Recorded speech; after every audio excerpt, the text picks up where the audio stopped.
Welcome again. Today we begin on the Caribbean island of Tobago, looking at hermit crabs. These animals have very unusual lifestyles.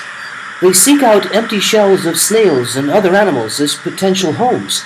As the crab grows, it needs to seek out larger shells.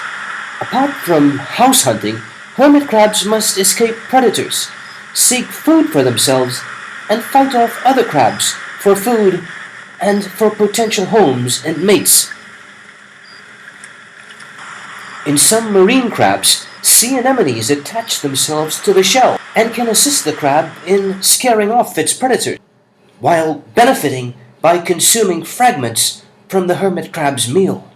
Here you can see a hermit crab with its claw visible as it is poised to defend itself against potential predators. What you've just heard is a description of an ecological niche.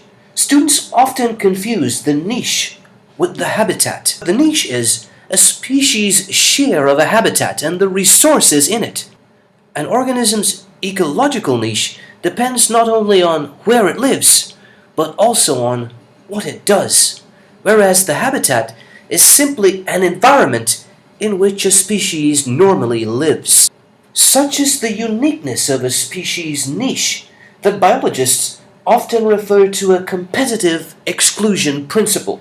If two competitors exist in the same niche, one will outcompete the other. Alternatively, a compromise is made and each competitor retreats into a part of the niche and concedes the remainder to its competition. This can take the form of changing its behavior and reducing its range. These two lizards of the Iguanidae family provide a good example: the green iguana and the green basilisk. Both are endemic to the rainforests of Central America. In the course of evolution, each species developed distinct behaviors that confine them to what is termed a realized niche.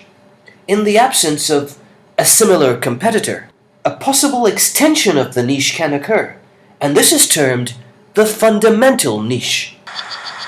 This green basilisk, better known as the Jesus Christ lizard, is omnivorous, surviving on a diet of plant material, fruit, but mainly on a diet of insects like moths and dragonflies. They are excellent climbers, and as their name suggests, excellent swimmers, able to walk on water. Green iguanas have a very similar job description, or niche, but in keeping with the competitive exclusion principle, each species, although they can potentially occupy the niche of the other, has specialized into a distinct or realized niche.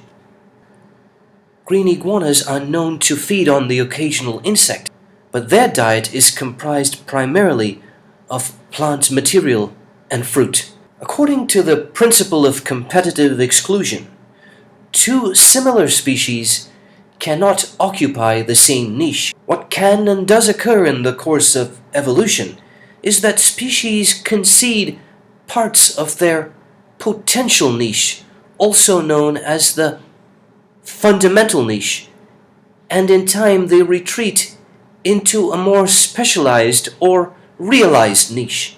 In the case of the green basilisk, although it is capable of living in the treetops, it tends to confine itself to the undergrowth and the water, feeding on a diet that includes mainly insects and small invertebrates, although it is known to feed on plant material and fruit. On the other hand, for the iguana, although it is a good swimmer, it tends to spend a lot of its time in the treetops, foraging for plant material and fruit. And although iguanas have been observed consuming insects, their diet is primarily vegetarian. It is possible that in the absence of competition from a similar species, the green basilisks may have expanded their niche to occupy the full fundamental niche. A similar situation could have possibly occurred for the iguanas in the absence of the green basilisk. This extension of the niche, or the space in which the organism generally occupies and the functions that it carries out, is known as its fundamental niche.